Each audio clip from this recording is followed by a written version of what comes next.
E nós começamos chamando o nosso colunista de todas as segundas-feiras aqui no programa, o Padre Adalto, que já está presente em nossos estúdios. Padre, bom dia, tudo bom com o senhor? Bom dia, Jean, bom dia, Tony.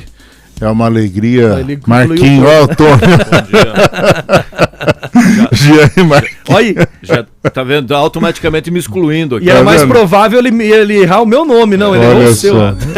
Bom dia. Tá vendo só a coisa, como fica? Deixa eu me arrumar aqui. Porque hoje não tem o Tony aí não pra ficou arrumar. melhor, tá vendo? É isso aí, o Tony tá de férias e para ele não viajar de avião, os comissários de bordo entraram em greve. Pois é. Assim ele tem que ficar em casa quietinho, não pode passear de avião. Eu fico até feliz que eu posso botar a culpa nisso, né? Porque eu já não ia mesmo, como conseguir viajar de avião. Tá, agora não vou, porque tá em greve. Tá em greve, né? Vou ficar, Olha. perder tempo no aeroporto, coisa desse tipo. Não dá certo. Todos aqui felizes com a vitória da esquadra argentina de ontem, né? Eu gostei. Foi um jogo muito bonito, muito interessante. Mostrou como se recupera o espírito do futebol, Sim. tanto de um lado como do outro. E é muito bonito a gente ver isso, né? Sem precisar ficar ganhando espaço com dancinhas, com coisinhas, com pintura de cabelo, todo mundo jogando bola, que é o que espera de um time de futebol, e tá lá o resultado. E mostra pra gente também que eu acho que o Brasil não aguentaria a pancada, né? Nem de um lado nem de outro, né? Exatamente. Acho que se fosse um Brasil com 2-0 no primeiro tempo a Argentina, seria uns 4-5 no final, porque não ia ter a força que a França teve para reagir de forma alguma. O que a França fez é inexplicável, né? A reação da França, né? Tanto no tempo normal, depois na prorrogação. Sim, foi muito bonito, Foi um jogaço. jogo que mostra um pouco o espírito verdadeiro do futebol. E ver a consagração, né, de uma pessoa tão humana, tão bacana como é o Messi, em tudo que faz, e dar essa demonstração de carinho que ele deu ontem, né, e todos mostrando a mesma coisa. Eu acho isso muito bonito. Foi merecido. Tudo Foi. bem que a maioria dos jogadores não dependem, né, financeiramente da situação atual do país, né, da Argentina, né, com toda essa alegria que acredito que o povo esteja vivendo, né, com a conquista da Copa do Mundo aí, olhar para a situação financeira do país lá também, eu acho que dá é aquela... complicada, né? Alguma coisa Mas tem que ser feliz, né? Pelo amor de Deus, né? Mas é a coisa, se a gente olhar a história do tricampeonato brasileiro, foi no período mais triste da nossa história também, né?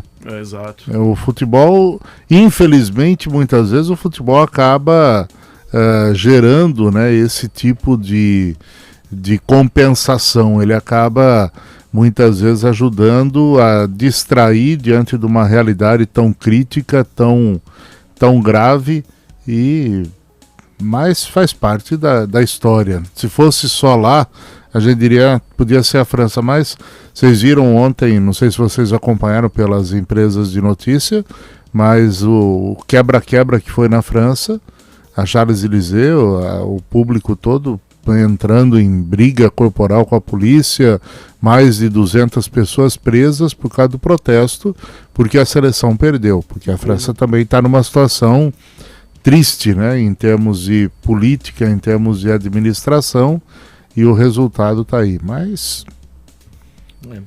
Isso aí. Agora, bom é o brasileiro, né? Não precisa de futebol para ficar alegre, é alegre do mesmo jeito e Só vai em esperamos frente. que daqui 4 anos o país, o Brasil, não esteja na situação em que está considerando a Argentina. Mas não só no hoje futebol, né? Vamos começar, É né? bom a gente nem falar nada. A gente perdeu tudo esse ano, hein? Como diz aquela personagem do Sai de Baixo, prefiro não comentar. E ainda, olha, eu fiz uma Porque a premonição. expectativa não é muito diferente disso, não. E eu fiz uma premonição quando teve os resultados das eleições. Eu falei, agora só falta a gente perder a Copa pra continuar, acabar com aumentar a tragédia, né?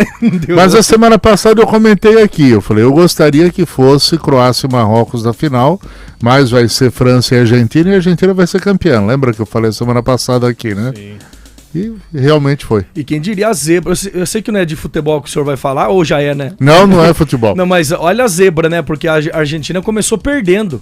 Perdeu para a Arábia Saudita, não foi? No primeiro jogo? No primeiro jogo. Nada, e todo mundo já... Os vai brasileiros... cair fora, vai voltar na fase de grupo.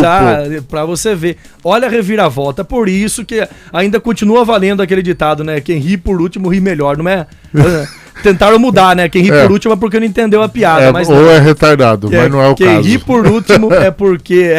Quem ri por último ainda ri melhor. Esse ditado continua valendo. Vamos lá, Mas vamos lá. Hoje eu vim falar de coisa boa. De TechPix. Vocês pararam... Vai falar de TechPix. Não, aqui não é lista de Pix, não. Eu queria saber, vocês pararam para ver o calendário do ano que vem já? De feriados, essas coisas? Não.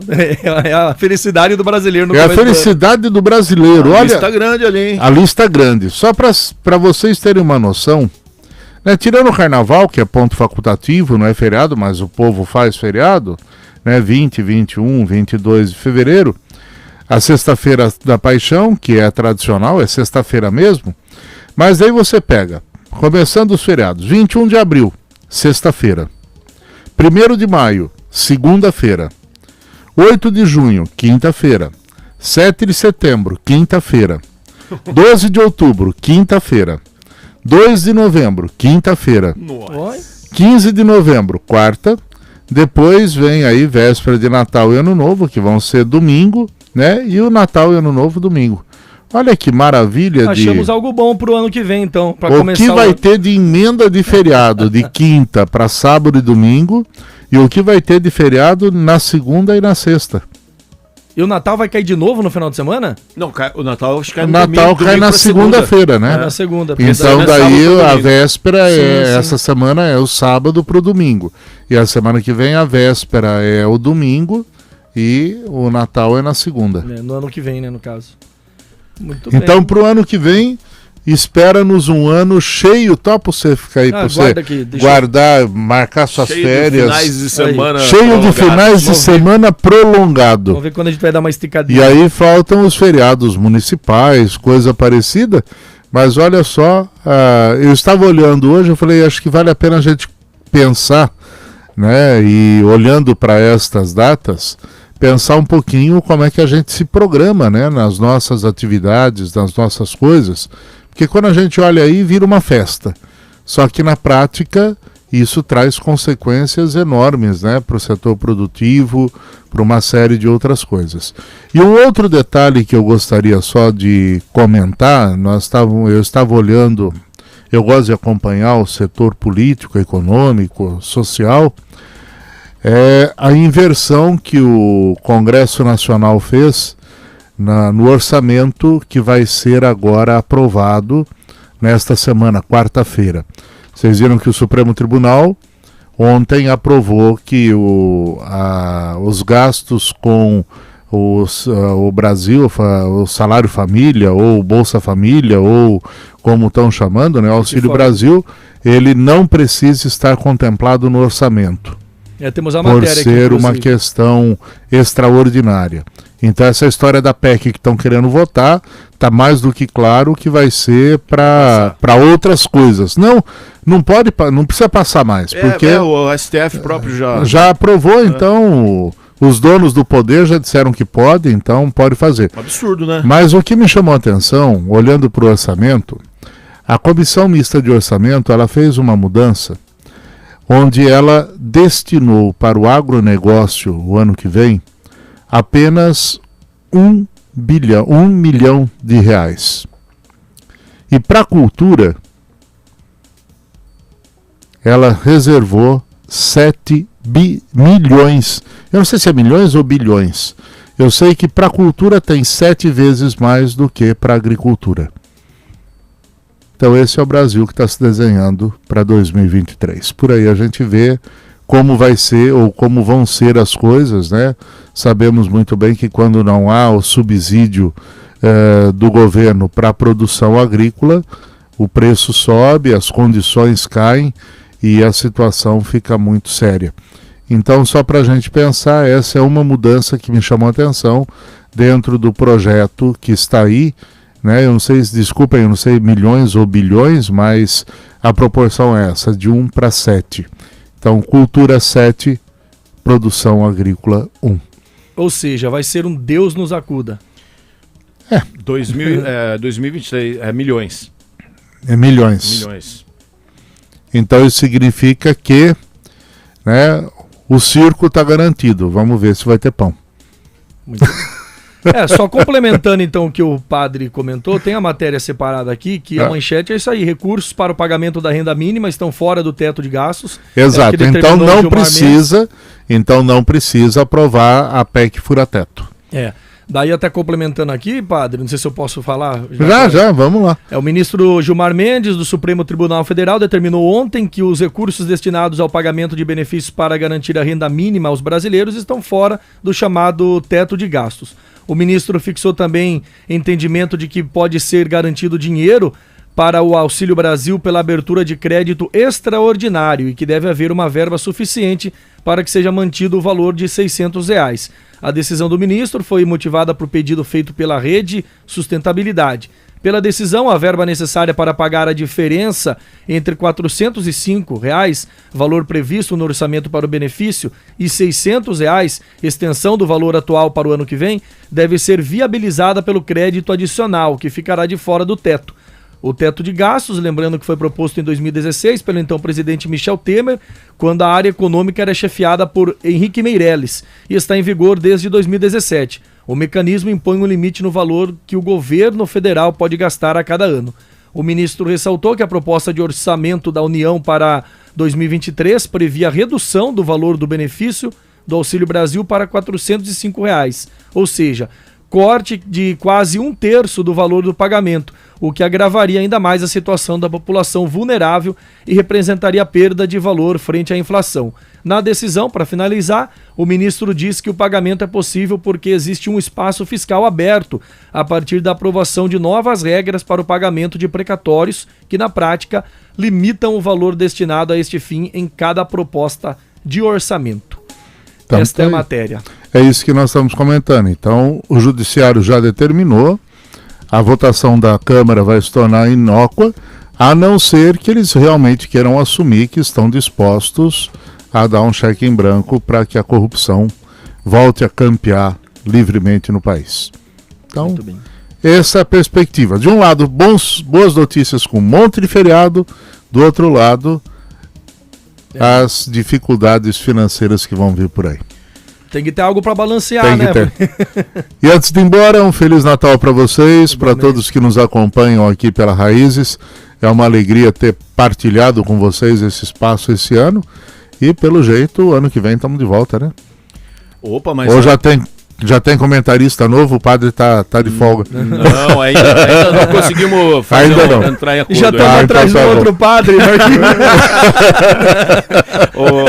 Mas antes, porém, de se despedir, né? O padre ainda vai participar do programa O Me Chama, né? Isso. Quinta-feira, eu tô no Me Chama, às 19h. Sim. Quando a gente vai falar sobre as teorias e filosofias do Natal, comentando um pouco essa questão. Então... Esses dias até minha mulher falou, fiquei sabendo esses dias que o que o Jesus não nasceu no dia 25, porque é uma data que foi criada comercialmente. É uma data que foi criada comercialmente, não foi comercialmente, essa data ela vem lá da Roma Antiga, porque o 25 é o início do inverno, então seria a festa do solstício, que é quando as comunidades celebravam a festa do imperador, que era conhecido como Sol. E é uma tradição que vem lá dos egípcios, passa para Roma, tudo mais. E depois, em 320 e alguma coisa, eu não tenho o papel aqui agora, o Papa Inocêncio, então, ele decreta que esta data deve ser ocupada pelos cristãos, né? Quando o cristianismo já começa a ganhar espaço em Roma. A data exata do nascimento de Cristo nós não temos fixada, mas quando se organizou o calendário litúrgico e religioso, então, em função da data do nascimento, se determinaram as outras datas. O que nós temos que é fixo é a data da Páscoa, que sempre foi na segunda lua cheia de abril, né? Então daí celebrava-se a Páscoa, que era a passagem do Mar Vermelho desde o Antigo Testamento. Então essa data é móvel por causa disso, da Páscoa. E o Natal foi determinado nesse período, que foi um período então, porque os cristãos sempre celebravam o nascimento de Cristo. Sim. Como o cristianismo era perseguido, então os cristãos acabaram aproveitando a festa do império para celebrar. Então o império celebrava o seu imperador, o cristianismo celebrava o seu senhor. Então era uma forma de você não ter polícia batendo na sua porta, proibindo as famílias de se reunirem, de se celebrarem, e era o único dia que o imperador dava licença para que todo mundo se reunisse em família, pudesse fazer a festa, pudesse... Então o sentido do Natal como a festa da família aproveita este espaço para se perpetuar dentro da tradição cristã como tem. Então celebra-se o nascimento de Cristo e a festa por excelência da experiência da família. Então a censura é antiga. Hã? A censura é antiga. Lá o Império Romano, o cristianismo foi muito perseguido, né?